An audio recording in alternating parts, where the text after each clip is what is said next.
చిత్తూరు జిల్లా కాణిపాకంలో యోగాంధ్ర కార్యక్రమం ఘనంగా నిర్వహించారు. సామూహిక యోగా కార్యక్రమంలో జిల్లా కలెక్టర్ సుమిత్ కుమార్ తో పాటు పలువురు అధికారులు పాల్గొన్నారు.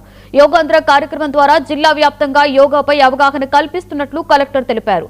మాస్టర్ ట్రైనర్లు, మండల స్థాయి ట్రైనర్ల సహకారంతో గ్రామీణ ప్రాంతాలలో యువతకి యోగా ప్రాముఖ్యతను వివరిస్తున్నామని వెల్లడించారు. కంపుతులపట్టు కాన్స్టిట్యున్సీలో ఒక మంచి కార్యక్రమం ఏర్పాటు చేయడం జరిగింది. ఈ నెల 7 నుంచి 21 వరకు ప్రతి గ్రామంలో యోగా జరపాలి. రాష్ట్ర ప్రభుత్వం ఆదేశం వరకు మనము మాస్టర్ ట్రైనర్స్ మరియు మండల స్థాయి ట్రైనర్స్ ద్వారా గ్రామంలో యోగా గురించి చేతన కోసం ప్రయత్నం చేస్తున్నాము. ఇది జిల్లా స్థాయి ఒక ప్రోగ్రాం మరియు 15కి పులిగుండ్లు ఈడిన్లోర్ కాన్స్టిట్యున్సీలో కూడా అదే విధంగా ఏర్పాటు చేయడం జరుగుతుంది. మరి 21 జూన్ చిత్తూరు హెడ్ క్వార్టర్లో కూడా మంచి ప్రోగ్రాం ఏర్పాటు చేయడం జరుగుతుంది. అందరికీ తెలుసు, గత సంవత్సరం కూడా రాష్ట్ర ప్రభుత్వం ద్వారా వైజాగ్లో రికార్డ్ స్థాయి ఒక ప్రోగ్రాం ఏర్పాటు చేయడం జరిగింది. అదే కంటిన్యూషన్లో ఈ సంవత్సరం కూడా రాష్ట్ర ప్రభుత్వం ద్వారా ఆదేశాలు ఇవ్వడం జరిగినాయి.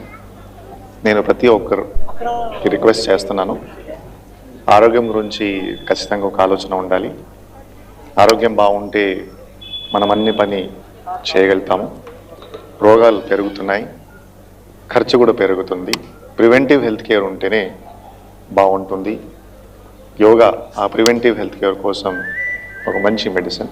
సో ఈరోజు ఇక్కడ అందరూ బేసిక్లీ వచ్చి ఒక అవేర్నెస్ కార్యక్రమం చేస్తే ఖచ్చితంగా మిగతా వాళ్ళు కూడా అవేర్నెస్ వస్తుంది. అది నేను కోరుతున్నాను.